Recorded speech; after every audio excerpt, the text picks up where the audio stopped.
touch this. Can't touch this. You can't touch this. Can't touch this. My. Music hits me so hard, makes me say, oh my lord, thank you for blessing me with a mind to rhyme and two hype feeling feels good. When you know you're down, a super dope homeboy from the Oak Town, and I'm known as such, and this is a beat, oh, you can't touch. I told you, homeboy, you can't touch this. Yeah, that's how we're living, and you know you can't touch this. Look in my eyes, man. You can't touch this.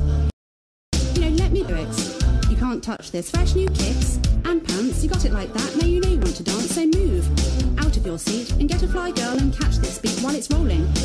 Hold on, pump a little bit and let me know it's going on like that.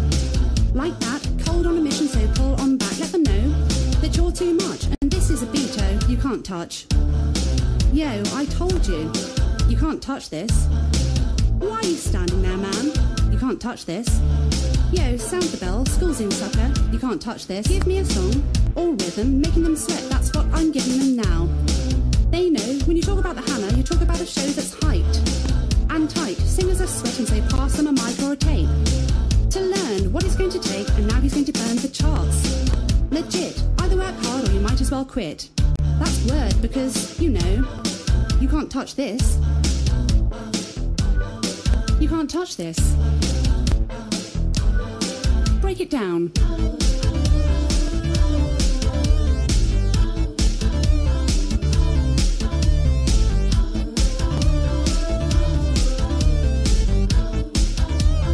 Pardon me. Hammer time. Go with the flow. In a spin, if you can't move to this, then you probably are dead. So wave your hands in the air, bust through the moves, run your fingers through your hair. This is it. For a winner, dance to this and you're gonna get thinner. Move, slide your rump. Just for a minute, let's all do the bump, bump, bump, bump. Can't touch this. Look, man, you can't touch this. You probably get hyped, boy, because you know you can't touch this. Ring the bell, school's back in. Break it down.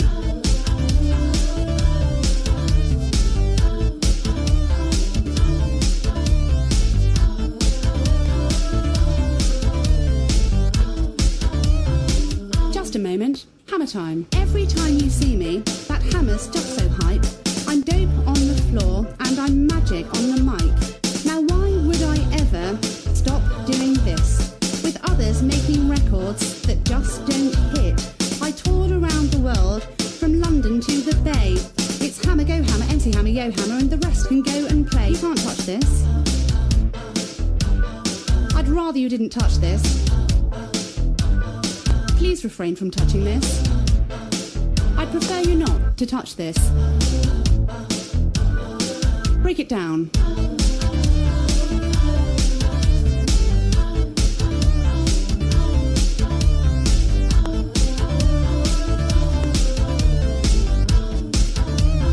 Please be aware, it's hammer time. Can't touch this. No, you can't touch this. I have Nick and Max in the studio here with me as usual, and today we're talking about the paedophile connection, and we're asking, is the state covering up something far more sinister? Now we've heard a few of the names that have been thrown out as sacrificial lambs: Max Clifford, Michael Jackson, now dead, Rolf Harris, Jimmy Savile, of course, now dead. Who else have we got? Edward Heath, Ted Heath, the UK Prime Minister in the 1970s, also dead. Stuart Hall, Ian Watkins, Gary Glitter, Cyril Smith MP, dead. But what about the living paedophiles, those predators and even murderers, allegedly, who are currently in the public eye, making laws and waging wars and earning big bucks? Why don't we hear about those on the BBC? So I need to warn people here, this is a live show. It may trigger, if you have issues with this, we would like you to be warned. We're going to try to be as sensitive as we can about this subject. All three of us in the studio have been affected by this issue in some way or another, so we're going to attempt to be as sensitive as we possibly can on here. Right, well, I'm delighted to say that we will be hearing from someone who is, as far as I know, the first man to take a private criminal prosecution against the Metropolitan Police for the corrupt and unlawful way he's been treated after he reported paedophile activity involving his daughter. My second guest on the telephone is an ex-EastEnders star who'll be joining us and telling us about his experiences in the entertainment industry, where he says he was touched up on a regular basis. He has also formally accused a living UK MP of sexually assaulting him whilst he was working for the Cook Report. And after the news at 4, my last guest is a highly respected author and specialist on the murky world of the predatory psychopath. So this promises to be a revealing and challenging international show today. And once again, I want to warn you, this show may well trigger. Right then, so let's start this off. Max is officially Mr. Dictionary Corner here. So what precisely is paedophilia? Okay, paedophile, from the Oxford English Dictionary, a noun, a person who is sexually attracted to children. And the Cambridge Dictionary is slightly different. It says someone who is sexually interested in children. Now, Wikipedia gives its etymology and definitions. The word comes from the Greek pais, meaning child, and philia, meaning friendly love or friendship. As paedophilia denotes sexual attraction, the term's Greek meaning is not employed by medical authorities. Further, the term child love and child lover are used by paedophiles who also use symbols and codes to identify their sexual preference towards prepubescent children. Paedophilia has a range of definitions, as found in psychiatry, psychology, the vernacular, and law enforcement. The International Classification of Diseases, ICD, defines it as a disorder of adult personality and behaviour in which there is a sexual preference for children of prepubertal, that's hard to say, and early pubertal age. Paedophilia is a psychiatric disorder in which an adult or older adolescent experiences a primary or exclusive sexual attraction to prepubescent children, generally age 11 years or younger. As a medical diagnosis, specific criteria for the disorder extends the cut-off point for prepubescent to age 13. This is Wikipedia. Yeah. A person who is diagnosed with paedophilia must be at least 16 years of age, but adolescents who are 16 years of age or older must be at least 5 years older than the prepubescent child before the attraction can be diagnosed as paedophilia. Curious that it's a diagnosis, it's an illness. It's an illness, apparently. We'll hear more about that after this. That was Bring 'Em Down by the Lost Prophets, whose singer Ian Watkins has been sentenced to 35 years in prison for a string of child sex offences, including the attempted rape of a baby. I'll just repeat that for the sake of clarity. Attempted rape of a baby. Today's music, by the way, is predominantly by those accused or convicted of this heinous crime, and I want to say that whilst I am disgusted that royalties from this airplay will go to these people, and that is my responsibility for choosing this music, it's enlightening to listen to some of these lyrics now. Hindsight is a wonderful thing. Now, my first guest, a former aircraft engineer, has claimed that as Sergeant Gareth Blackburn and Detective Constable Stephen MacDonald turned up at his house at 6:30 a.m, smashed down his door with a battering ram in front of his terrified family before handcuffing him and dragging him into the police station. The origins of this case date back to 2008, when he made a serious allegation of sexual assault to the police in Hillingdon, West London.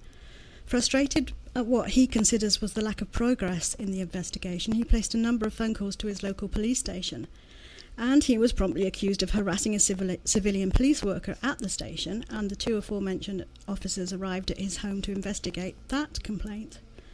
When he refused to let the police into his home, he says they broke down his door and forcibly took him into custody.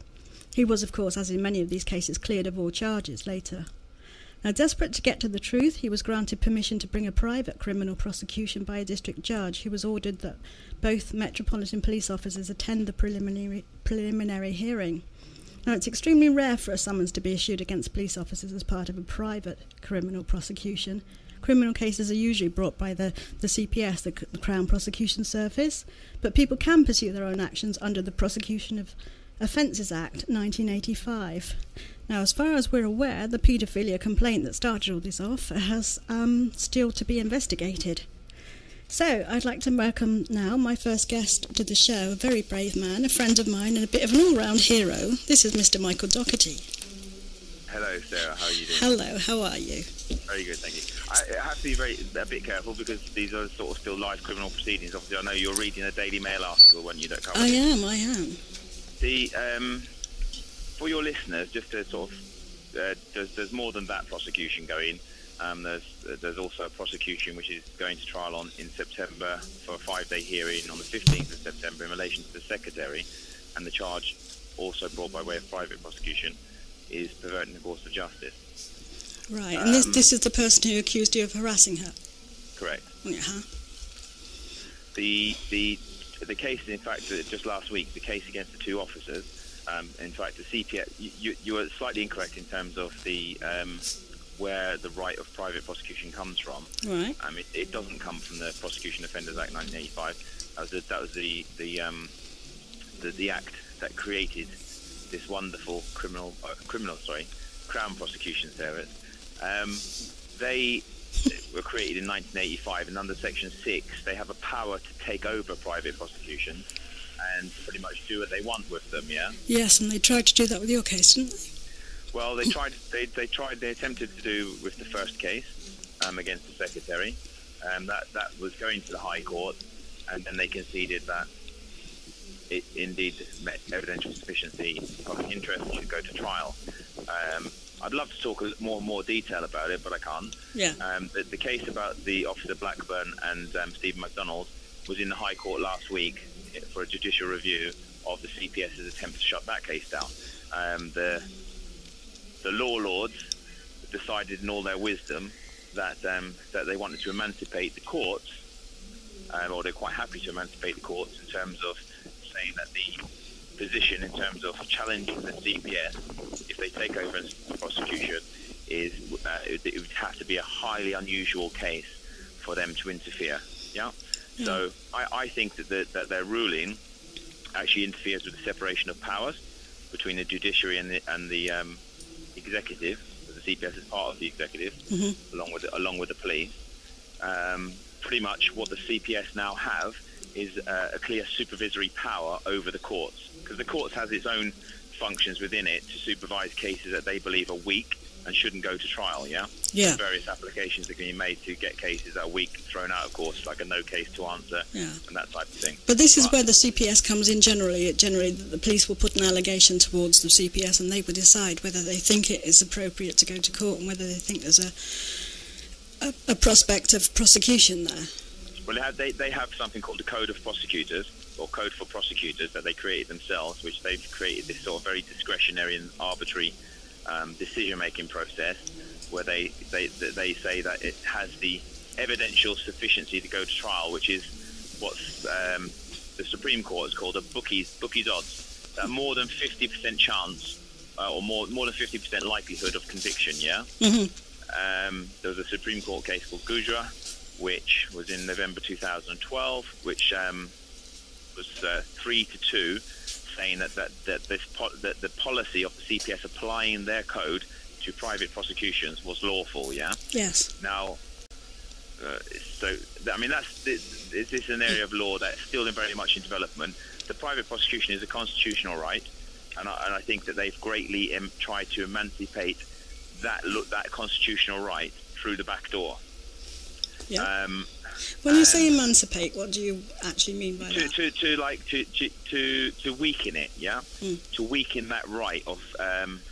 There's a famous saying in relation to private prosecutions is that in England, there is no private prosecution. That we have public prosecutions because any member of the public can bring a prosecution in the criminal courts. Yeah. And I think it's very important that we maintain that right, that constitutional right to have access to the criminal courts, because if our government gains control of the criminal justice systems in that way, and we don't have access to it, and they are the only ones who choose who goes on trial and who doesn't go on trial, that's one of the sort of strings of a tyrannical government, isn't it? That so they can behave in a lawless manner, and we have very little redress from them. Yeah. I mean, it's one of the reasons I took a private criminal prosecution in the first place in relation to what happened to me, is because the general thing what happens with the police, and the police behave in a criminal way towards people or misconduct or whatever like that, is the general route is a action against the police. okay? And technically, the public end up paying for that misconduct. So they will pay out some money to somebody for the damage that the police have done, but that's not coming from the policeman's pocket. Yeah. The policeman had no sort of repercussions for it personally. The taxpayer is paying for what they did. And going back to obviously what this program I thought is about is this paedophilia. Yeah. Well, in the first instance, I reported sexual grooming of my child. Yeah. Yeah. She was 13. I brought my daughter up from a single father from 7 to about 14 and a half. At that point, she was living with her mum, and I discovered that she was being sexually groomed. It was very, very serious stuff. I guess it'll all come out in time. But my concerns were that the police, well, they didn't investigate it. 2 weeks in after I reported it to them, they, just trying to find something, they hadn't picked up the PC. Yeah. They hadn't picked up the images and stuff that I'd found or anything like that, and they were doing nothing. So you were aware, you found out that your daughter was being groomed you found photographs on a computer? Yeah, I mean, look, my daughter, she's grade 8 piano at this age. She's really good jumper and stuff like that. Her behaviour changed remarkably, and she'd gone off to live with her mum, and I was looking for answers as to what was going wrong with my daughter. Yeah. I took a look at her PC, like most parents. I mean, I tried to obviously supervise her as best I can, but I mean, and at the end of the day, these days, we can't watch them like hawks. But so someone had approached her, and it was through Bebo, the site Bebo, and not just my daughter, but other children as well that I could identify from the documents that I found. Highly sexually explicit. Trying to meet her, talking about kidnapping my child, talking about meeting her in hotels, this type of thing. Good grief. Getting her to exchange images, getting her to send video of herself and stuff like that. Yeah. And had you found out? Do you know who this person was, or did you know who this person was at that stage? Well, there's obviously plenty of identification. I mean, as you well know, the sort of modus operandi of these people who are grooming. I mean, obviously they set up fake profiles and that type of thing. But I guess there's telltale signs as to who they are. And if the police, were doing their job properly, I have to say as well, the first uniformed officers that attended my house were absolutely fine. They were looking at some of the material with me while they were in my home, and they said, don't say anything to anyone, don't tell her mother, because she could tell your daughter, and she might tip the person off. We need to get specialists onto this. Yeah. And they then put it onto what's called the Sapphire unit in the Metropolitan Police in London. Yeah. Yeah. Now the Sapphire, so 2008, there wasn't too much really going on about Sapphire, but it's since come out that this organisation Sapphire, there's two big cases that your listeners can look up. One's called John Warboy, and the other one's called Kirk Reid. Yeah. Kirk Reid's brother was in the police. He was a football coach, and he sexually assaulted scores of women over many years. Kirk Reid was a black taxi driver, a black cab driver, and just make it clear, he was a white guy, yeah? Yeah. I don't think we were getting confused. No, I think we got it. Driving black cabs. And he, over a number of years, is alleged to have raped and sexually assaulted over 100 women, yeah? Women who are victims of these crimes were going to the police and being told that black cabbies don't do that, yeah? His mode, what he was doing was he'd pick women up at night in London, tell them that he'd won the lottery, and that they'd like to celebrate with him, and he'd open some champagne and he'd lace their drinks. It's awful. We're going to have to move this on a little bit. I can't believe the time already. We're nearly 3:30 here. Good grief. The thing is, I think the real upshot of this is, up and down the country, the Ian Watkins case you're talking about, the woman, one of the ex-girlfriends was going to the police, various police forces, and saying, look, I know that this guy is a paedophile and is abusing children. She was also threatened with harassment. Yeah. If she didn't shut up, they were going to arrest her for harassment. And that's what's happening. The people who are reporting child abuse seem to be becoming a target of police vindictive, oppressive behaviour. Yes, and not just police either. Then we've got the judiciary and so on, and it seems to escalate.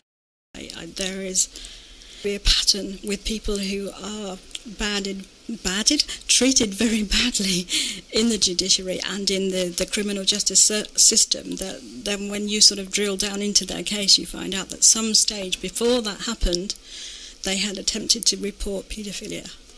Mm-hmm.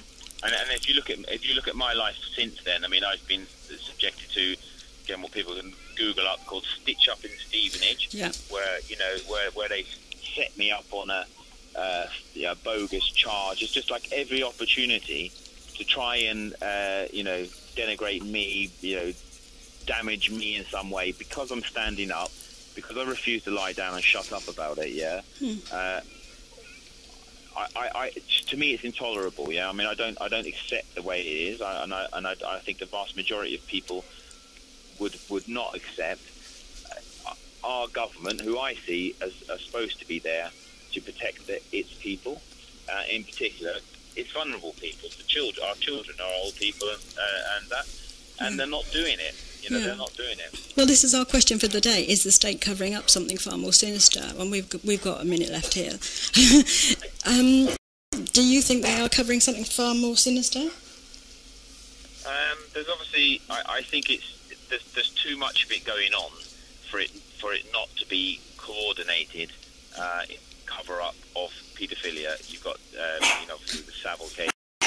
Laughing at something. You've got the Cyril Smith case. These cases, they knew of this paedophile predilection of these people, but they were in positions of great responsibility.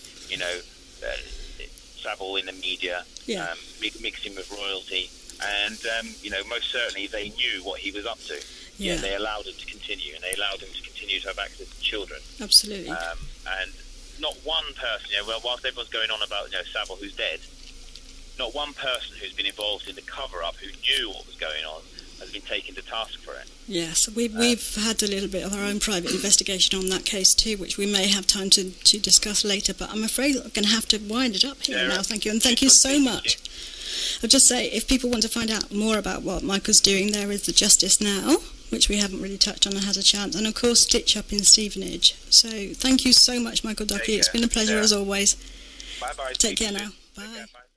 Riviera FM. Everybody is listening to Riviera FM. Michael Jackson there and Beat It. Michael, who openly admitted to liking to sleep with children in his bed and who paid $4 million to a family who accused him of paedophilia. He unfortunately died before his trial by media court case against him concluded.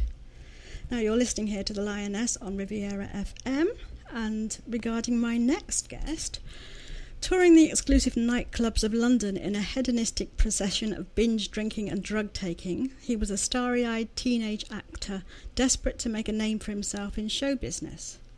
He was just 13 when he arrived in London, against his parents' wishes. Although he stayed with relatives, he was feasting out on a nightly cocktail of champagne and cocaine, and unwittingly being paraded like a glittering underage trophy, he says. Incredibly, he also says he was bedded by a current female BBC employee working in children's entertainment when he was just 15, and he snorted lines of cocaine with one of Britain's best-loved stars, who is regularly still seen on UK television. He was propositioned by married actors and thespians and with a penchant for boys, and was almost raped in a grubby hotel room by one of the biggest TV stars of the 80s. Slowly he saw his young friends be seduced by the excitement and thrills of endless parties and backstage passes. In the wake of the Savile expose, he has decided to come out and expose it and openly claim that UK MP sexually abused him. Now, in a bid to escape prosecution and persecution from the UK, he's left the country and gone into hiding. And this is not the first time, is it? So, without further ado, I would like to welcome Ben Fellows, who's currently on the beautiful island of Tenerife. Hello, Ben. Hello, how are you? I'm wonderful, thank you. So, yes, you decided to come out and make public what happened to you during your career. Well, essentially, obviously I'd known what had gone on, and when the Jimmy Savile story broke, it's just to remind everybody that the Jimmy Savile story broke because there was an argument between the BBC and George Entwistle, who was the Director General, who wanted to do a programme on Jimmy Savile, which was kind of like a celebration of Jimmy Savile's life and all this kind of stuff. Yes, that was a panorama, wasn't it? Were then producing a programme that was essentially coming out and saying, Jimmy Savile's a paedophile. So there was an argument, and in the end, the Newsnight team, one of the producers, took it to ITV, and the story broke on ITV. And that's the only reason we know about the Jimmy Savile story, because of an argument within the BBC. Now, when the story broke, they came out and they just said, well, this behaviour was just Jimmy Savile and it was just the BBC. And at that point, I was furious. I was furious because it wasn't the truth. There is a world operating all around you, around everybody in this country, around everyone in the world, that nobody can see. And it's a world of secrets and lies and misinformation. Mm-hmm. And so I decided to come out and say, actually, the truth is this, as far as I'm concerned. And so I came out, nobody was naming names, and I said, well, look, I'm prepared for these people to sue me, so I will go to court and I will stand up for myself. So I decided to name names. As far as sort of the UK politician's concerned, he didn't abuse me, he sexually assaulted me. I've always said and maintained that I wasn't abused in the entertainment industry, but I saw a lot.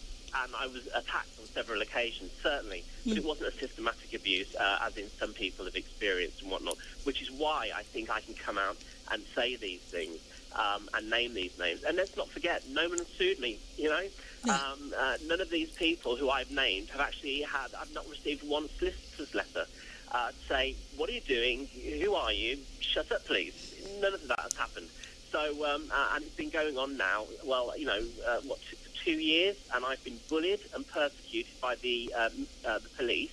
And this isn't the Metropolitan Police. This is Operation Firmbridge, who were a secret police unit set up by David Cameron, Simon Bannock's book, to see if what people can find out about Elm Guest House and who else was going there and what have you, to see essentially if it was going to affect the Conservative government. It has affected the Conservative government. The list of people who've gone to Elm Guest House has been extraordinary. Yes. They have all been high-profile politicians, pop stars, people that you love and know. There's one going on at the moment. I won't name who it is, obviously, but they're cancelling tours. Other people won't work with them, etc. Yes. And this person is a beloved person with a long-standing career. Yes, we were going to play some music. We were going to play some music at the top of the show there, but unfortunately I got the wrong CD in. So yes, but we're all aware. Here, kitty, kitty. Yes. Hi, so, is that Nick? No, it's Max. Hi, that was Max. Hello. Yes, there's a number of people. There's Nick and Max here with me. Lots of other people want to say hello. We've got a lot of mutual friends in common, so they're all waving and they're all saying hello to Ben. So I'm wishing you well. Hi, Ben. Hello. Yes, no, it's all going good. So hello to everybody there. Yeah, hi. So you have, last year, when we were all together, you were on your walk of corruption. That's right. It was actually, it was a walk against corruption. Yeah.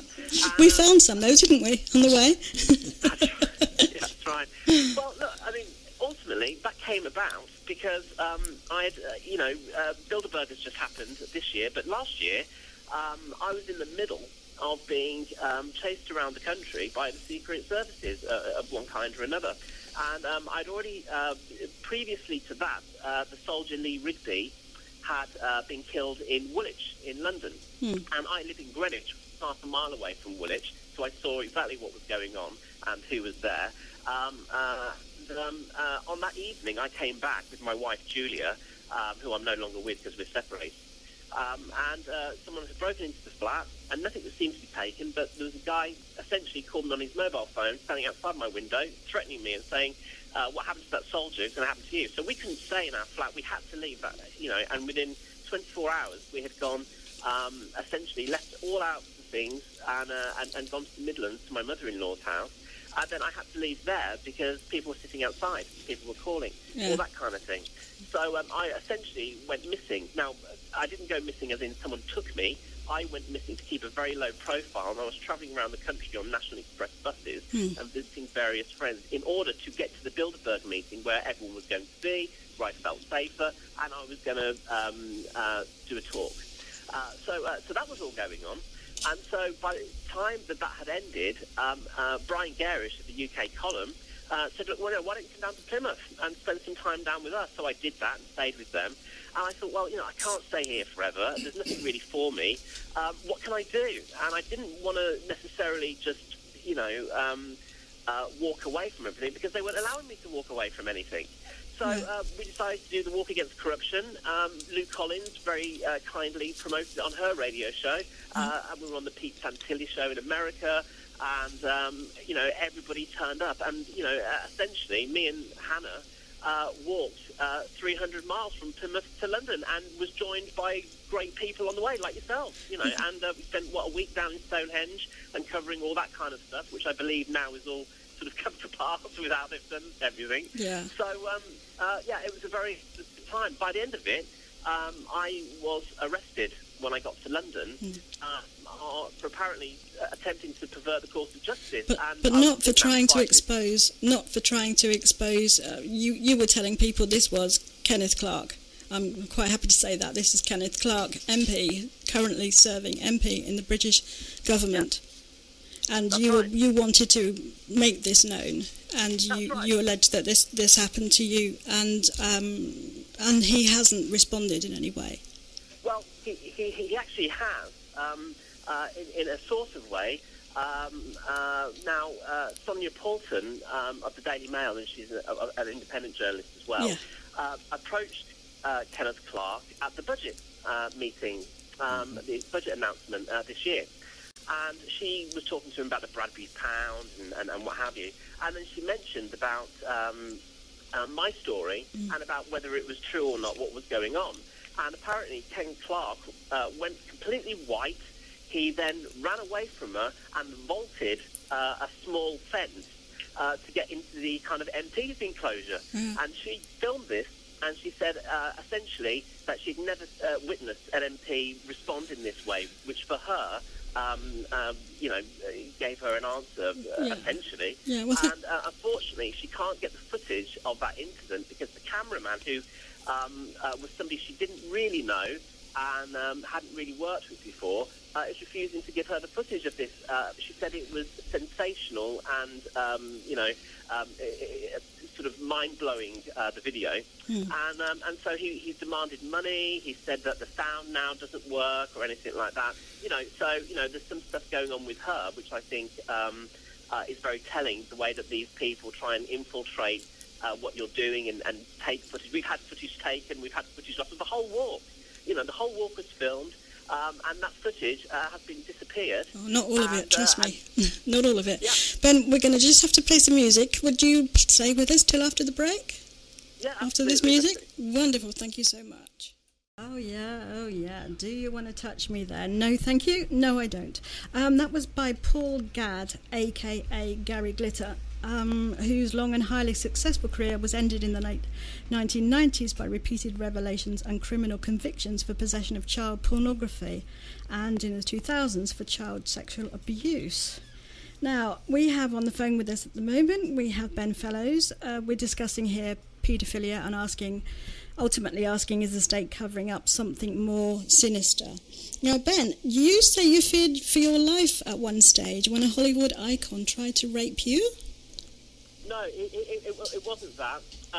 What happened was I was sent with another boy to an audition, and often when you go to auditions as a child actor, you end up in hotel rooms, funny enough, and it's not unusual, is what I'm saying. Yeah. So we went to the Dorchester Hotel, I think it was Dorchester in London, and this megastar of cinema was there, and he was making a movie, and essentially...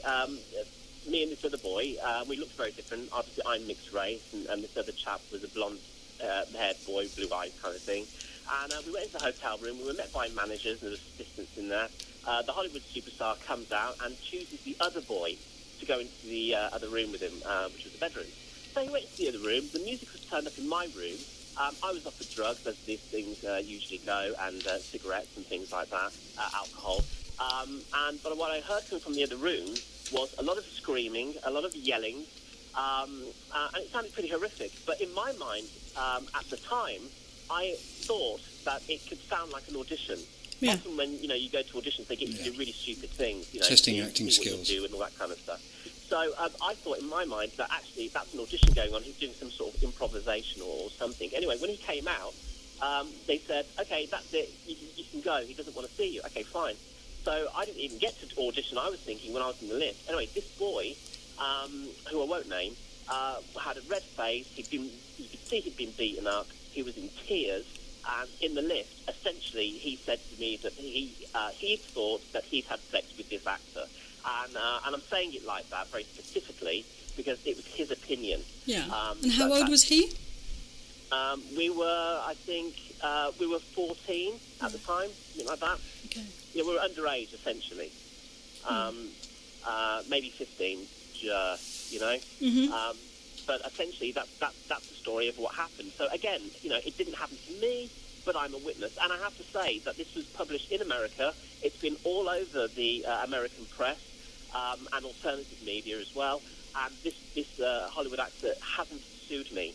And also, he's cancelled 2 trips to come to this country because the Operation Fernbridge said that they also had evidence of this particular Hollywood actor, and in the form of videos. Yeah. So essentially, what they told me, they said child abuse is the gold standard of the entertainment industry. In other words, what they were saying, and this is on the videos that I recorded the police, I put them up on YouTube, is they said that, essentially, if you know an actor or a powerful person to be somebody who has a penchant for young boys, they will then do anything that you want to keep that quiet. In actual fact, it goes a lot deeper, it's a lot darker, and I think a lot of people now are just beginning to wake up to the idea that this is a worldwide phenomenon, which indeed it is. It's not exclusive to the UK. It's not exclusive to America or Australia.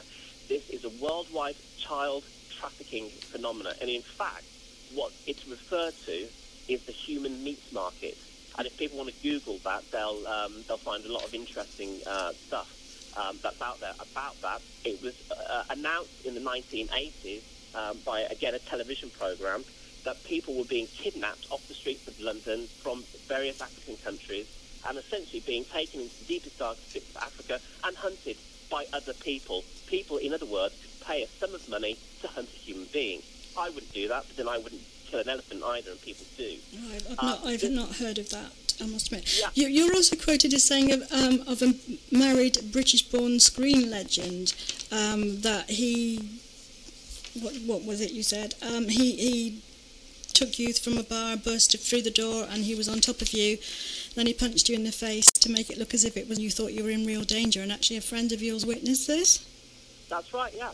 I mean, this doesn't happen, you are with other people, and these people think they're extremely powerful and that they're above the law. And indeed they are above the law. In fact, the laws don't apply to any of these people. When that happens to me, this actor is now dead, I have to say.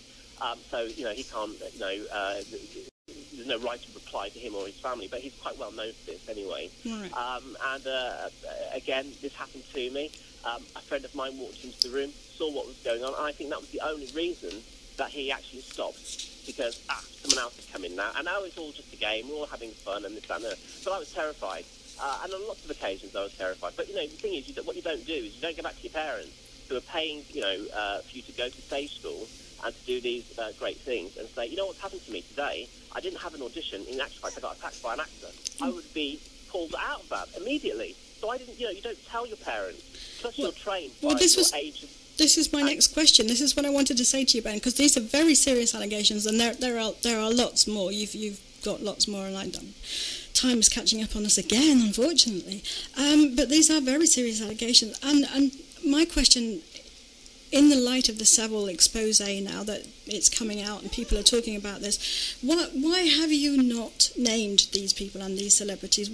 Your friend witnessed the incident and they haven't reported it. Surely doesn't that put other vulnerable children still in danger if people like yourself now that are an adult and competent are not coming out naming these names and letting these allegations take their course? Sorry, can you repeat a little bit? I lost a bit. Yeah, is it by not naming these people that you've said all these very serious allegations about? Surely is that not a case where that is putting vulnerable children or keeping vulnerable children in a position to be near these people? But my question is really, why are you not publicly naming these celebrities and MPs and so on now, particularly as one who's dead? Why are you not naming them? Well, I am naming them. I mean, that's the thing. I mean, if people look on YouTube and stuff like that, they'll see the long list I gave to the police, which was the right thing to do. I don't think it's necessarily the right thing to do to start naming names on a radio show, let's say, or on a TV program. Yeah. Simply, because it's sensational and all this kind of stuff. I wanted to do it in the right way. So when the police came to me, and they did come to me, I didn't go to them. I gave them the list, and people can see the list online and what have you. The fact that nothing's happened to these people, and says a lot when the police know about exactly who they are and what have you. So by me not naming names now, am I putting people in danger and what have you? Well, hopefully, what's actually happening is that people are thinking for themselves. They're doing their own research. They're looking into my story. And they're finding out for themselves who I've said and what have you. I don't want to force my opinion down on anyone's throat. As for sort of the idea of other people being in danger, lots of people are now coming out because I've come out. Yeah. I mean, look at those brave women who came out and said about Max Clifford and went to court. Now, I was on the list. The police came to me and said, look, if you were called, will you turn up at court? And absolutely. And I named Max Clifford well before anyone else had even talked about him. And so it took some brave people then to actually turn around and say, actually, it happened to me. I never said that Matt Clifford assaulted me. I just said the modus operandi of what he did. And they came out and they put him into court. Hopefully, by me appearing on the radio show with you, not naming them, just making people who have been abused think about coming out, doing it the right way, going to the police. If you don't get any joy from the police, then by all means you can come out and say things. That's the right thing to do. And to keep on talking about them. I mean, the politicians are absolutely scared witless at the moment because of all the revelations that are coming out. They know the public is starting to wake up and demand that these people get questioned, if not arrested. It would be the case. It would appear to be, certainly. So do you think the state is covering up something far more sinister? We have to wind this up in 2 minutes for the news, unfortunately, but do you think there is a cover-up here? There is some sort of agreement to keep these allegations and these people out of court? Yeah, I mean, I know for a fact that this is a lot deeper and a lot sinister. This traverses every level of society. It's all around you all of the time. The fact that you don't see it is because you're not aware of the subtleties of how these people operate. But I'm telling you, it is from the highest levels of society. People aren't going to want to hear about that. They're not going to want to hear about the royal family. They're not going to want to hear about politicians. They're not going to want to hear about their favourite celebrities and their favourite actors. But unfortunately, that is the reality. That's how the entertainment industry works. It works on blackmail and bribery. So does politics. And actually, so does finance in the world. And, finance is another area where paedophilia is absolutely rampant. Now, what I'd like to say is that 35,000 children, at the most conservative estimates, go missing every year. They are never found, they disappear. 100,000 children, if you add in all the agencies that are saying that, go missing from the UK every single year. Where do they go? They don't know. They don't appear up in any system. They disappear. Oh, no, it's absolutely terrifying. Is that these people are... Ben, we have 5 seconds to go before the news will cut us off. For 4 or 3, I'm going to have to say thank you so much. People, please do check out Ben Fellows on YouTube, etc. Thank you so much, Ben. Oh, you're very welcome. Thank you for having me. Thanks, Bye now. I'll see you soon, hopefully. Bye now, yeah. This is Riviera FM. That was a band called Gog May Gog, with a song written and produced by Jonathan King. Remember him? Operation Arundel. Right. That was Jonathan King, Stephen Jolly and Matthew Kelly. Well, he was jailed for 7 years in 2001 for sexually abusing 5 teenage boys. He has said that Jimmy Savile's victims should be referred to as accusers rather than victims because the dead predatory DJ had never appeared in court. the Holly Greig case is a very controversial issue, and whatever the truth of it is, there is no doubt that Holly has been and remains a victim of sexual predatory paedophiles. To find out more about this for yourself, please do as the T-shirts say and Google Holly Greig. The story begins when Holly's mother, Anne, tells the world that Holly one day admitted that she had been sexually abused by a number of people, including her own father. This was over 10 years ago. Holly named names, we're told, and had an almost photographic memory regarding the events and places where these assaults occurred. The story unfolds with horror upon horror being revealed regarding serious cover-up of the case in Scotland, including the sheriff's office, the police, the coroner, the fire service, judges, the medical profession, and lawyers. There's a missing family trust fund and has been at least one murder. The family is fragmented and Holly still has not had her day in court. Holly is now in her mid-30s and still waiting for justice. Her mother has been assaulted, imprisoned, sectioned, medicated against her will, and has relocated to England in a bid to keep Holly with her, as she says the state are desperate to get their hands on her. Holly has Down syndrome, a life-limiting condition. There is, sadly, every likelihood now, therefore, that she may never see justice. This is a controversial story, as I said, because, like the Madeleine McCann case, there are a lot of questions to answer, a lot of things don't add up, and many people are pointing their fingers at parents, demanding answers to some serious and very valid questions. Unlike the Maddie McCann case, however, the mainstream media will not touch Holly's case with a barge pole, nor will any MP. This, says Anne and Holly's team, demonstrates that they are all in collusion and will do anything to prevent Holly's story from being heard. Their detractors say it demonstrates that Holly's mother, Anne, suffers from Munchausen's syndrome by proxy and is probably part of the paedophile ring that was or is abusing. To his utmost credit, a couple of years ago, I asked the MP for Torbay, Mr. Adrian Sanders, if he'd look into Holly's case for me, and he agreed to help. This, of course, was Sarah. With me. The Lioness, sorry. Astoundingly, he agreed, where no one else would, on the proviso that he was provided with one shred of evidence. I informed Anne about this wonderful breakthrough and waited for the flood of evidence to pass on. Finally, it appeared. Someone willing to help who could do something positive to forge ahead the cause and force the issue into the public domain. To date, I'm still waiting for any evidence, and so is he. I sincerely hope the truth is revealed, and in this case, as Holly does require justice. But at what price?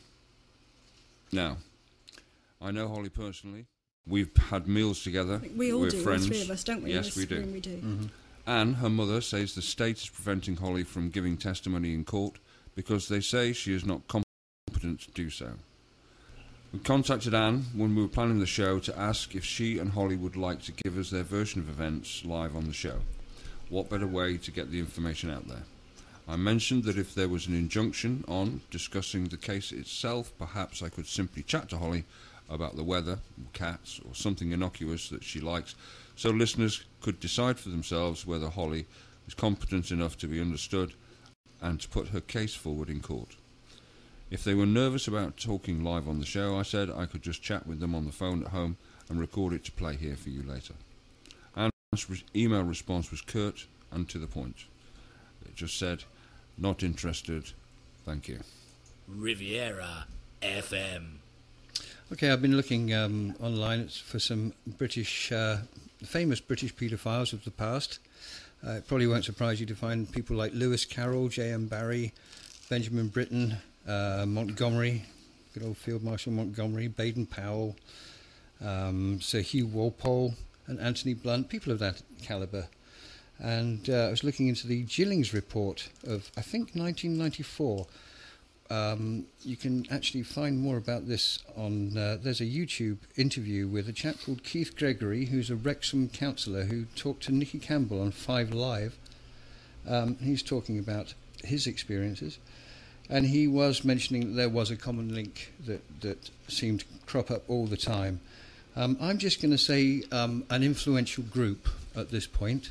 Right. Because I think we might, in future, we might have a show about this influential group. We're not talking about the paedophile information exchange. No, we're not. No, that's Harriet Harman. I mean, a lot of these people probably are members of this same influential group.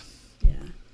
We'll come on to that. But David Cameron did say, he announced, no stone will be left unturned when this was mentioned, which I'm not a member of this group. I'd say that's a pretty good cover, a code for don't worry boys, this one will be hidden. Well, we were discussing the other day, weren't we, how curious it was when Phil Schofield passed the note of alleged paedophiles to David Cameron live on, was it This Morning Show? That's correct, yes. And Cameron was so clever. I mean, David Cameron, you're a genius for this. I see through you, love, but you're a genius for this. He came up and he immediately said, I'm not going to allow this to be turned into a witch hunt for gay people. Correct. And Yeah. what he's Smoke and done, mirrors and... he's shut the conversation down. Witch hunt, well, that implies all sorts of unnecessary cruelty to innocent people. And to say gay people... And the media turned on Phil Schofield and calling it a stunt. He could have said, I'm not going to allow it to be a witch hunt on Jewish people. He could have said, I'm not going to allow it to be a witch hunt on black people. What he did, he said something that turned it into taboo. That's correct. These are poor innocent people. We're not going to have you destroy their lives. And you can't argue with, and how did paedophilia become gay people?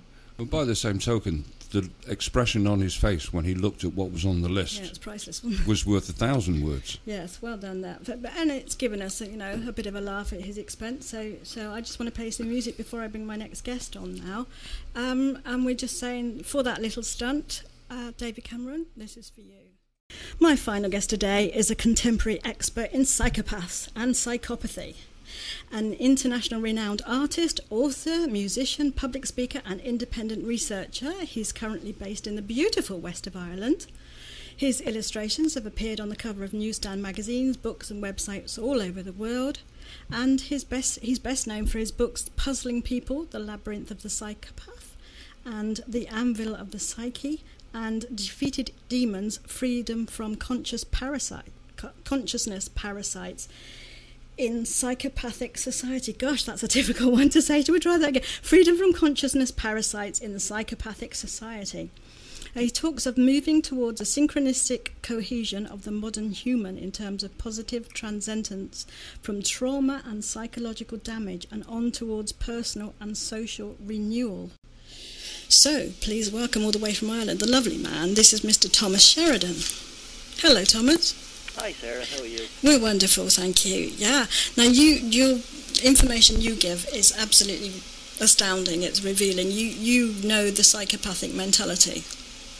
Well, it comes from years of working in both the music business and was a graphic designer on Wall Street, working for all the top investment banks from Goldman Sachs and JP Morgan. It became just very apparent to me that the world wasn't a normal or a functional place. In fact, it became very dysfunctional the more I looked at the psychopathic subject, which was actually very hidden for many decades. I mean, it's only in recent times that this information has kind of gone public in terms of accessibility to it, but it was almost deliberately kept under lock and key for a good 50 years. And it allowed these individuals who have no remorse, no compassion, no human decency to actually flourish in a society that was basically hardwired to give them a leg up by creating a situation and a society where decency, morality and compassion just doesn't factor into the business model, into anything really. And so that began my journey in the mid-90s, trying to rationalize what was happening around me in Wall Street in terms of how I was watching countries being demolished, through deals and so on, and individuals in the office place, believe it or not. Yeah. And so from that, an exploration began, and suddenly the world made sense to me. Everything from the sectarian troubles in Northern Ireland to how the financial system worked. Right. So, we're discussing here today about paedophilia in particular, and we're saying, is the state covering something far more sinister? And I think something far more sinister has... there is an argument there should be separation between church and state, certainly, but there has been something far more sinister with the church recently, haven't there, and the nuns and the children? Well, although this is a UK show and you're talking about mainly the paedophilia and the child abuse situation in politics. In the world, really. Yeah, but it's specific to each culture. You have to see, this is what makes this so important and why we have to really tackle this subject. The predominant power base in Ireland for a good 60 years was the Catholic Church, and this is where all the paedophilia, mysterious deaths, and basically at this point, mass sacrifice of children was just undertaken, including things as using their own bodies, using the children in care homes for tests for pharmaceutical companies. The church was getting rich off. Yes, whatever the power structure is in a country, the psychopaths will gravitate towards it. So in Ireland, what was the power base? The Catholic Church. So they became priests, bishops, nuns, and so on. What was it in Britain? The entertainment industry and politics and the military. And in the UK, in the US, it'll be something else: entertainment and finance. They will always go in whatever country the power base in that country is. They will go into it. So it's what we're seeing in Ireland is exactly the same thing that's going on in the UK, except that we've moved into a post-Catholic society, more or less. So the veil has been ripped down, and we're seeing it for what it is. And yes, I have to agree. I know it's not a very comforting thought, but I know, if I could tell you for a fact, the tip of the iceberg has not even being revealed yet about what's going on in the UK. And it's not just the UK, it's in every country. Yeah. As long as the system that maintains power has power, it can hide its dirty secrets for so long. I find it very interesting that we live in an age when pop music has no real meaning in people's lives anymore. It's the days of when, we listened to the charts and we really cared about bands. We're in kind of like a post-pop music time. And who's being pulled out now? The kings of pop music from that era. So that industry is dead. They're expendable. They can be dumped. The same thing would happen in politics. Probably won't happen, but if politics in the UK died tomorrow, then the real secrets will come out. Same with the royal family. If you have the power, they can hide anything. And believe me, when we're dealing with a combination of power and there is no limit to the depravity or to the secrets that have been hidden. And I can tell people that you'll never be shocked at what will be revealed in future if you knew just exactly what we're dealing with. So do you consider then being a paedophile to be a psychopathic illness? Well, I'll tell you for a fact that most paedophiles definitely seem to be psychopathic. There's no doubt about that. And it seems to be... Now, see, I don't like these terms illness because it implies that these people have a sickness and they deserve pity and we should take care of them. I prefer to use the term disorder because when somebody is sick with a mental disorder, with a mental disease, say schizophrenia, they're not aware or have any control of what they're doing. The reason why psychopathology and pedophilia are not illnesses is because these creatures know precisely what they're doing. They know precisely how they're doing it. They're not victims of unnecessary impulse. They prime, they groom, they spend months planning. It doesn't matter if it's the sexual abuse of somebody or the demolition of a company or the annihilation of a family. Say a female psychopath is moving in on the family. They plan, and that's not a disease. That's not impulse. That is careful planning. So these people are not unwell souls who need our pity and our understanding. These are predatory monsters who know exactly what they're doing and are incredibly dangerous. And the last thing we should have is pity for them. I'm not saying we should go on witch hunts. I'm saying we should just stay the hell away from them. And the ones who are actually, and protect children and are vulnerable in society from them. That would also include elderly people as well. But this is what we're dealing with. We're not dealing with an illness. We're dealing with something at this point in my life, studying it for so long. I don't even believe it's human anymore. Yeah, I think you said we should keep away from them. I think I would argue that they should keep away from us. I think being a paedophile per se is not criminal. It is not harmful. It is not dangerous. If we are born this way, as there is an argument for that, if you just cannot help who you are sexually attracted to, so be it. That is who we are. But it's the acting upon it, knowing that you are causing harm to somebody else. Or even, we hear that they say, well, the children wanted it, the children liked it. We've got the likes of, is it Harriet Harman or one of those now trying to lower the age of consent to something ridiculous like 4 years old or something in the UK. How can an infant of 4 years old consent to a sexual act? Surely they're just legislating raping our children. Exactly. You see, another thing too is people have to remember, okay, they may have been born with these impulses. I'm, not fully sure that's a sexual impulse. From what I gather, pedophilia comes from the same world as rape. It's about power. It's about taking power and harvesting the emotional energy of a victim, more so than a sexual experience. So they're constantly changing the goalpost to protect themselves. So they'll try to make out that pedophilia is a sexual act or a sexual thing. It really isn't. It's really about power and control over someone who doesn't have any. It's much closer to rape. So, if people are going to say, well, pedophilia is a sexual preference that these people can't help, well, then the same rule applies to rape. We don't tolerate rape for the same reason. I'm not a liberal person and I'm not a conservative person either, but I do see, I've had to interview psychopaths up close and personal for the second book there, Defeated Demons. And I can tell you, when the veil is ripped down and the mask is off, what you encounter is so disturbing to you that you can hardly believe that such creatures exist on this earth. And they do, and they're not impulsive or agents of their own fate. They're actually planning and grooming and testing and modifying their own behavior in order to plunder humanity. It's a very dark world when you look into it. And like I said, nothing would surprise me anymore. I think we have to be very careful. Yeah, and that's why I'm also against hunts. And I'm glad you brought that up, because if there are pedophiles that do have this need and don't do it, they should be left alone. Yeah. By the same token, if they're ones who have been cured, they should be left alone. But the ones who are active, we have to treat them the same way we treat serial killers, because they can destroy so many children's lives in the same way. They may not murder them physically, but they'll murder their soul and they'll murder their psychology to the point where those children will never be normal ever again. Yeah, absolutely. There's actually some definitions here of what distinguishes a true paedophile, which there are two types of definitions. One is an exclusive paedophile, which means they're just attracted to prepubescent children. And then there's non-exclusive paedophile, which I think it just means anything goes, really. Yeah.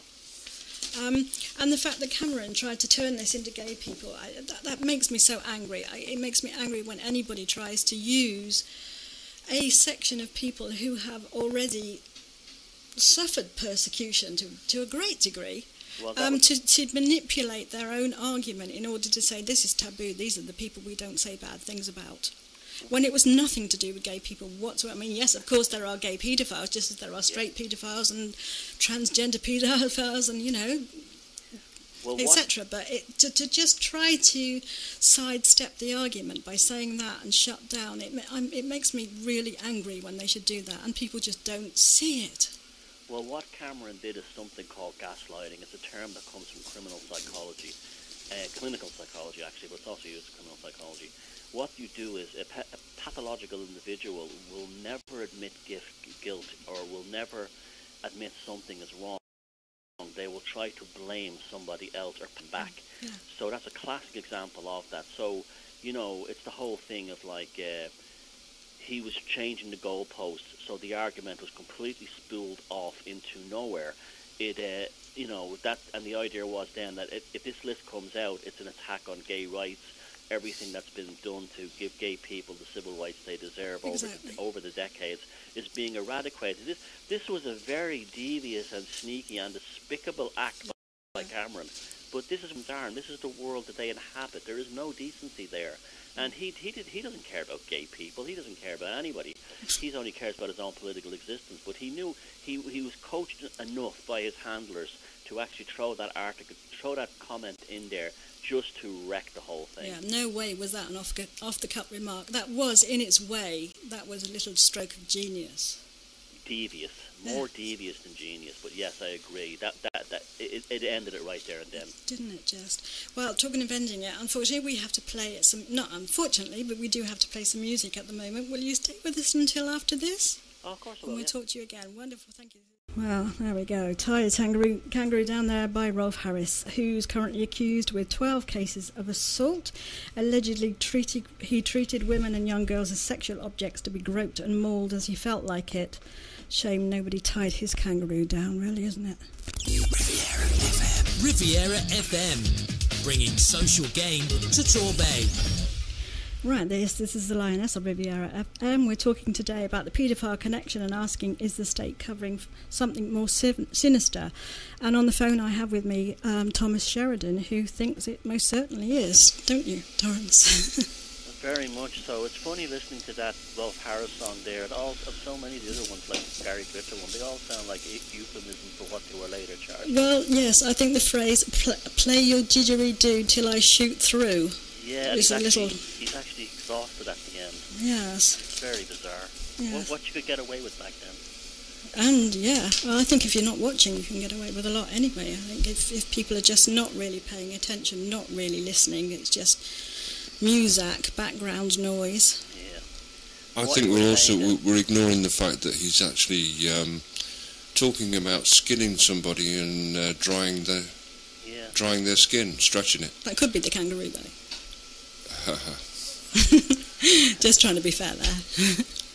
I didgeridoo don't think so. No, I didgeridoo don't either. So yes, now Thomas, we were talking earlier about the nuns and the dead bodies of the children and the vaccinations used against them. Now there have been a lot of allegations. I don't think they've been quite mainstream, but they've certainly been on the internet and free news, shall we say, about a lot of alleged murders of children. Yeah, I actually have very strong feelings about this at the moment because I've been researching heavily,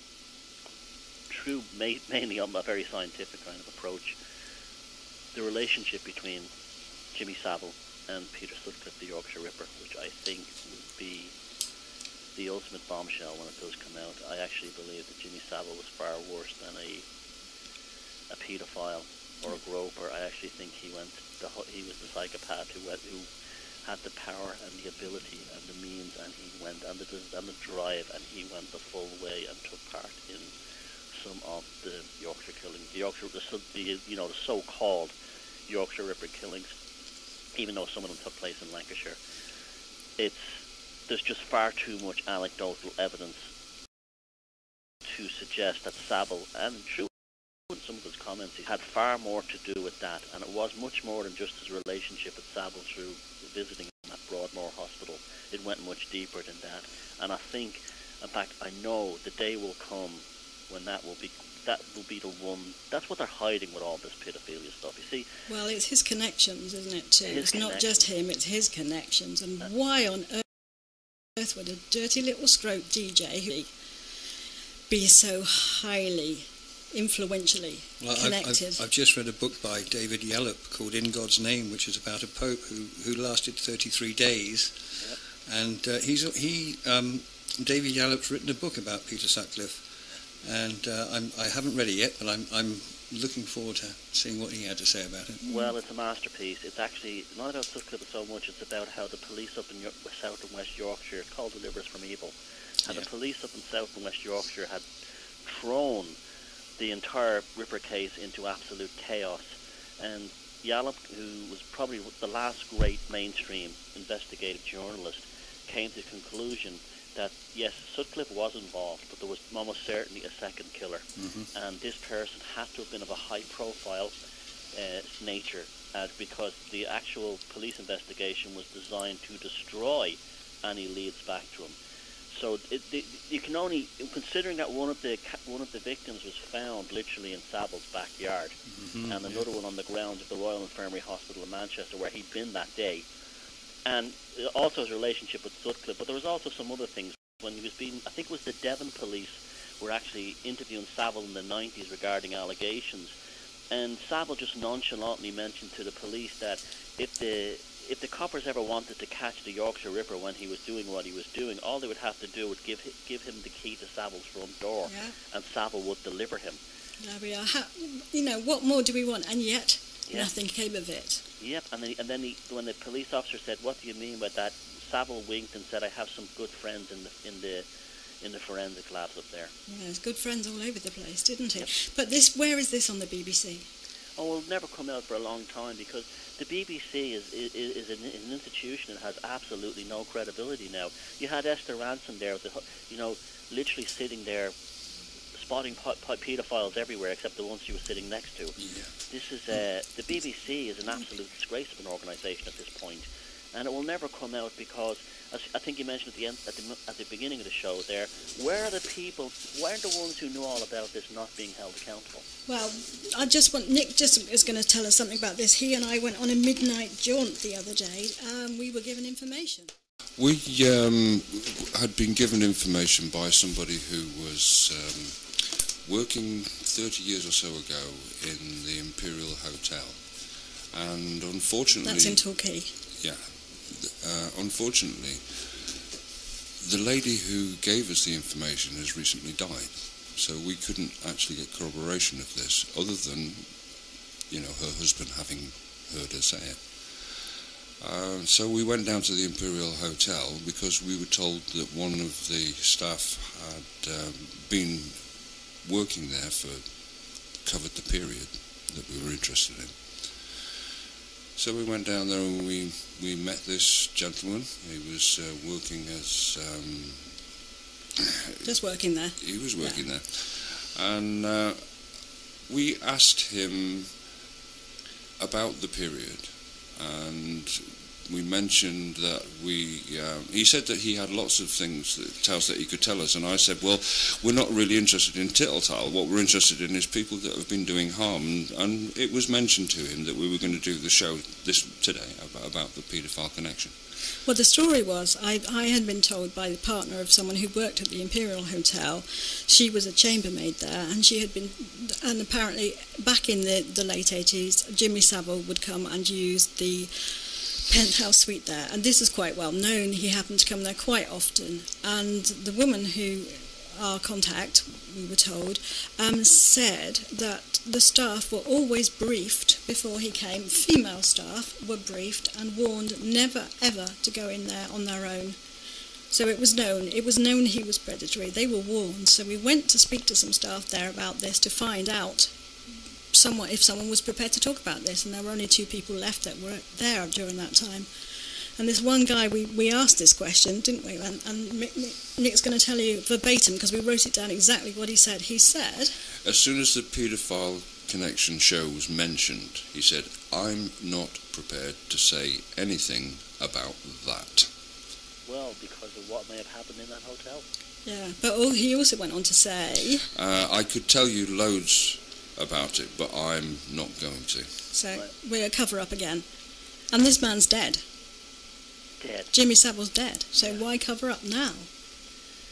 It's so dark. It's so dark and it's so deep, and it goes so deep into the corridors of power and into the institutions of society that it has become the new secret that dare not speak its name.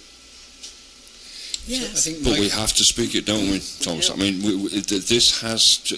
The thing is that our own families are not safe, because although this happens at a very high level, and it's always going to, because they need to be control the power these people wield, it's happening on a lesser basis right in front of our own eyes in our own families, and these guys are so efficient and determined to get their own way in what they do, and they as we know, they have no empathy whatever for anyone else, and they're just interested in their own aims, and they will trample anyone and anything to actually achieve what they're doing. And it's quite remarkable how people will watch TV shows or films about Caligula or Nero or the Borgias and say to themselves, oh, that was in the past. Yeah, it doesn't happen now. Yeah. That's right. Absolutely.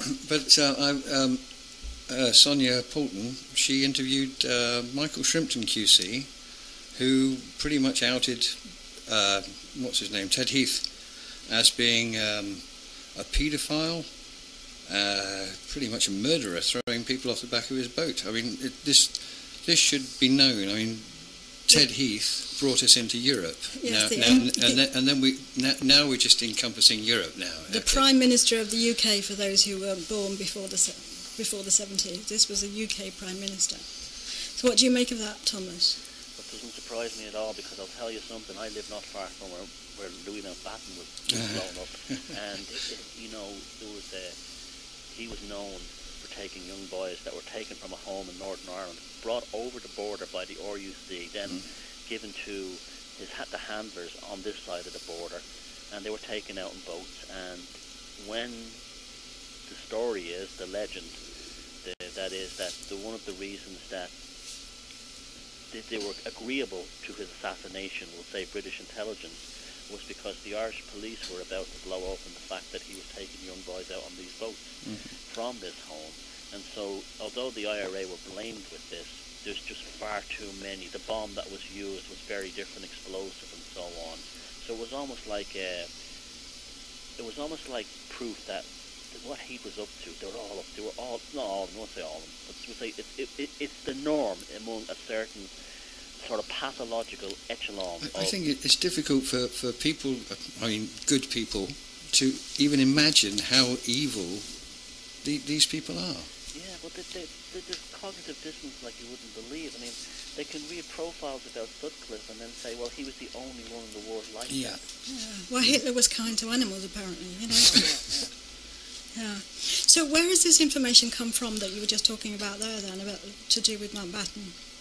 From people I know that worked up in the area. So first-hand information. Yeah, there's that. Well, yeah, but also it was blown open when an investigation into a boys' home in Northern Ireland back in the 1990s showed that they were taking boys out of there, transporting them to the border to here to County Sligo, and then these boys would be missing.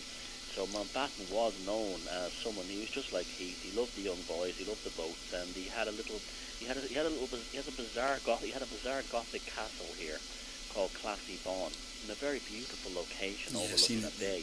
But it's the building looks like something out of a Hammer horror film, and you just can't get near it. You can only see it from a distance.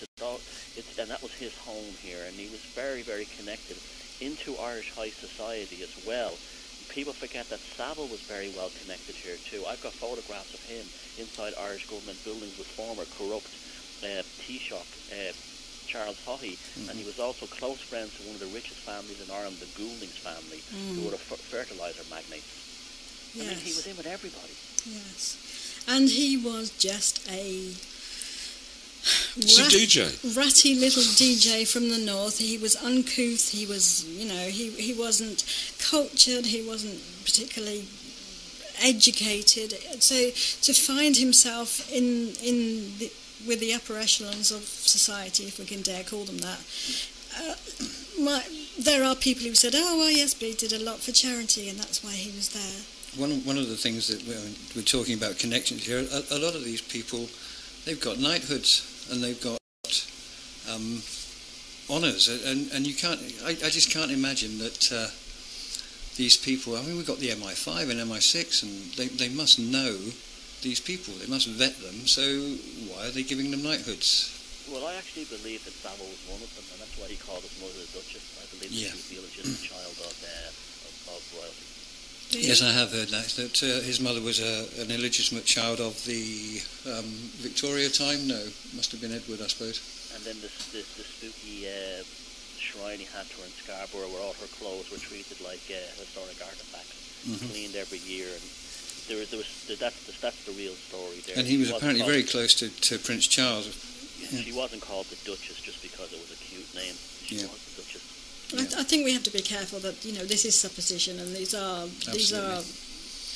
coincidence theories, I think. Yeah, but like we said before, if she's got big flappy ears and a trunk and big feet, then it's probably an elephant. Well, but we also have to. Jimmy Savile had zero talent, none. Yes. So why was strings pulled for him? Exactly. Well, were they pulled for him, or was he pulling the strings? I think that's the question. He certainly got his own way.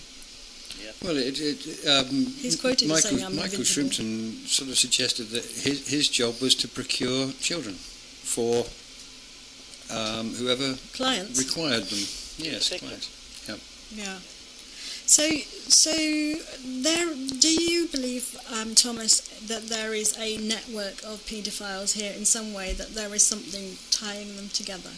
Oh, I'd be shocked if there wasn't. To me, it's the network has to be conclusive in accepting that exists, because they're just like drug dealers, or they're just like anyone else. They have their world of nods and winks. Now, I don't know how well organised they are, but they seem pretty well organised that they can keep someone like Savile say, for 4 decades. Well, for we're God's getting sake. into realms of influential groups now, aren't we? More or less, but it's like, yeah, basically. But I wouldn't be surprised. I mean, they hide everything else they do. Why wouldn't they hide that? We have also information. I mean, we have been looking at this thing called PI. Now, for you listeners who haven't heard of PI, PI stands for the Paedophile Information Exchange, and this was set up as a government initiative, I suppose it could be said. They certainly received government funding, didn't they? Your thoughts on that, Thomas? I don't know much about this group, but what is the alleged rationale behind them to? Oh, it was reading between the lines, it appears to be to normalise it. Yeah, normalisation exercise. To make it socially acceptable, and that these people just love children, and children should be loved. Bless. They were shouting for the age of consent to be dropped. Right. And they had a magazine called Magpie that what's it called? The National Council for Civil Liberties, as it was then. It's Rita Chakrabarty's thing, isn't it? It was before then. It's now called Liberty. Yeah. But beforehand, it used to be called the National Council for Civil Liberties, and Harriet Harman lied through her teeth all about it, about Pi. She claimed she knew nothing about it, and she was the NCCL committee, and she was putting adverts in this magazine. So, I mean, the mere fact of the name of this, Paedophile Information Exchange. Now, some people go to, as we've been playing music, of accused and criminals who have gone to jail for sharing paedophile information, paperwork, notices, photographs, places, dates. Yet here we have in the government an organisation called the Paedophile Information Exchange doing it openly and lobbying for the age of consent to be reduced to, I don't know if I've forgotten off the top of my head, it's either 2 or 3 or 4 years old. Well, now we know why they're comparing it to the gay rights issue, because remember there was gay switchboard in the 70s and 80s where it was the same kind of gay switchboard, paedophile information. They're trying to legitimise. I even think when Jonathan King went down in the 90s for his conviction, he said something like that. In future, I would be seen the same way what Oscar Wilde is today. Yeah. So the same kind of mentality. Remember Simon Cowell. But it's not the same. It is not the same. One can be gay and one can be attracted to someone of the same sex. Fine. Someone can be a paedophile and attracted to a child. Fine. It's acting upon it again with someone who is unable to give their consent, whatever your sexual orientation. I'm sorry, that is not fine. No. It's also the use of the paedophilia as a machine to control those who hold the supposed authority in our society. And, that is to actually implement and enable these people to commit these crimes so that they can then, in retrospect, be controlled as a result of it, and then the people with the money and the power and the politics can actually turn around and get their own way, forcing people to do what they want. I mean, it's blackmail, it's corruption, it's collusion. It's psychopathic. Yes, and it's very common in totalitarian regimes. It was used by the Nazis in the 1930s, and it was also used to actually get rid of generals who were not in the German military who were not pro-Nazi, and it was also commonly used in the Soviet Union. So this is live and well in the UK Parliament and others, here and now, with those who are making the legislations, making the laws, trying now to make it legal so that they've sort of covered their own arses, can we say, if that's not the wrong word to say. So, Thomas, I'm going to have to thank you so much for coming on today, and time's just racing away with us again, as it does when we're having such fun. And people don't know about you is that you make music, don't you? And I'm going to play some of your music in a little minute. Oh, thank you. But thank you so much for coming on. It's been enlightening. Do you have, in the last 2 minutes, do you have a suggestion what we can actually do about this situation? Yeah, remain vigilant and watch politicians and what they say and read between the lines. We have to be very good, like we were talking there earlier on about the euphemisms in so many of these songs, particularly that ridiculous Ralph Harris one. We have to be the same when we hear things from government and we hear things from the media. Between the lines will often allow us to co-opt what the psychopaths in charge are up to, because they will be dropping hints indirectly, and then we can co-opt them. So we can actually have a proactive role in this. Everybody has to create blogs, websites, do radio shows like your own, and we have to stand up, because there's so much truth to what I think was someone said, that evil triumphs when good people do nothing. Absolutely. It's a classic example of it. Well, thank you so much for joining us, Thomas. It's been enlightening. It's been a delight. I hope you'll come back again at some stage. Oh, it'll be my pleasure, guys. Thanks for having me. Thank you very much. Bye now. I'm obviously not going to mention any names, but I was made aware by people that I know that a young 8-year-old girl was assaulted, and regardless of the fact that the child protection unit that was based in Paynton, after having taken a video statement from her, decided that they'd never seen a more reliable witness, or heard a more reliable witness. Once they put it up to the CPS, it was dropped. So I think there's a problem with the way that these cases are put before, rather than a jury, a grand jury, to decide whether a crime has been committed. They're put in front of the CPS, and the CPS have the wherewithal to stop anything happening to these people. Or someone within the CPS, someone who might be a member of an influential group. Like, I'm not going to... You are going to say, yes, you are. You are going to say, I know you are, I can tell it. You know, Freemasons, they're all over, and a lot of them, I'm sure, are really nice guys, but they swear an oath. They swear an oath to keep secret, as far as I know. I'm not a Mason. To the death, apparently. To protect their brothers. So if you're, you know, you're asked to join the Freemasons, you think, oh, this will help me along the way, and then you join up and you find out that Fred Bloggs down the road is a paedophile, and him and his mate do all sorts of nasty things to kids, but you keep quiet. Yeah.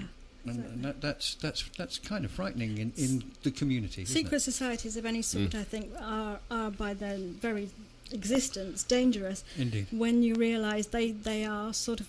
But is it honour bound? I mean, can they not just leave and then they can say what they like? Or is it to the death forever, whether I'm a Mason or not? I suppose it depends on your perspective, really. I have been told by a Freemason that you can leave by saying, I divorce thee, I divorce thee, I divorce thee, 3 times in front of whoever. But, you know, you're not expected to go around telling all sorts of tales, are you? Yeah. You probably have an accident or something. But I think, do you know what, people listening here, please do tell your story. Please do report it. As you have heard today, it's a difficult and bumpy journey. You've been through all sorts of horrors, being abused, children have, and then they will go as an adult often and try to report it, and then all hell lets loose. But I think we've got to keep doing this, and there are people there, and there are people that will listen. We have to be prepared to support the people that stand up and say it as well. Yeah, those absolutely. people who are victims must remember and realise that they are actually witnesses. Yes. You are witnesses to a crime. It's a crime. It is a real crime. Take courage. It's coming out. It is coming out. These people are being outed. The battle is being won. Do take courage. Please do. Well, I have to say, what a show that was. I think the finger has been firmly pointed at the state here, and I think everybody seems to agree that government and assorted spooks are indeed covering up. Are they covering each other's backs or their own? That will be revealed soon enough, no doubt. It's coming. It's coming. You've been warned. Sadly, that's all we've got time for this week, and I'd like to thank my lovely guests, Nick and Mac, in the studio. Mac again? I've done it again. Every week I say Mac. Nick and Lioness, you can call me what the hell you like. Well, it's goodbye from me, and it's goodbye from whoever he is over there. And the same for Nick. Michael Doherty there in London, Ben Fellows over in Tenerife, and Thomas Sheridan in Ireland. And my faithful fuzzy friend here again, Pixie, who was on my lap but is now chewing a pencil. Next week's subject, it'll be rather interesting and maybe a lucrative one if you're listening. We're asking, what is money? And we'll be dispelling a few myths regarding the legality of mortgages and loans and bailouts, etc.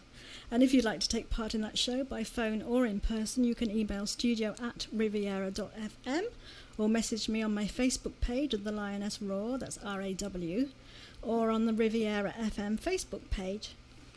And next up we have the 5 o'clock news, followed by Eddie Falcon and his 50s Hot Wax show. I've been the Lioness. You've been wonderful, as always. I'll be back next Monday at 3 o'clock, and I hope you've enjoyed today's show. I love you. We all love you. Do we not? Oh, yeah, sure we do. Very Namaste. much. In Lakanish. Broadcasting on www.riviera.fm, Torbay's community radio station. This is Riviera FM.